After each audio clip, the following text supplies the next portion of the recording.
building a fire in a Kelly kettle. So I have my wood in here. Has to be kindling that's cut even smaller in order to fit in the bottom of this, at the bottom of the pan bit. I've got some dried grass as well to help the fire start, and some cotton wool as well. Probably helps if you've got the fluffier stuff, but I've got the round circle, so we'll see how it goes. What I'm going to build in the bottom here is like a little like a lifeboat or like a waffle. So I'm going to put some bits on in the bottom, like maybe 3 or 4 across like this, whatever you can fit in. And then I'm going to put another layer on top of that across here. If your wood's a bit long, just use the smaller pieces for now. You can always put the longer pieces in once the fire's going. So I'm going to put this along here. So I've done 2 layers. I'm going to pop in my cotton wool now and take it out. I'm going to give it a good fluffing. Like I say, it's not very fluffy, this one. So I'm pinched it between my fingers to give it a good old fluff. I'm also going to give it a rub with Vaseline, because this prolongs the fire, gives it a chance to take off and keep going and save me having to return to it, hopefully. So a bit of Vaseline on there, okay. Fluffing it up a bit more. I'm going to put that on top of there. I'm going to add a bit of grass to that layer as well to help it take off.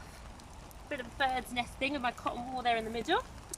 And then I'm going to put 3 more pieces across the top like this as well for once, or 3 or 4 pieces across the top for once it lights. Okay, then I'm going to get my flint and I'm going to light this. I'm going to aim it at that fluffy cotton wool, hopefully.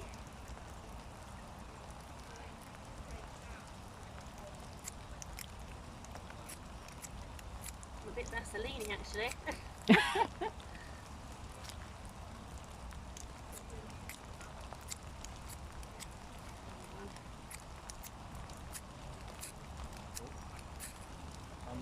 Well done. Now this is already full of water, so I'm going to put this on. Careful not to put the, so I'm going to have to blow into, where's my circle bit?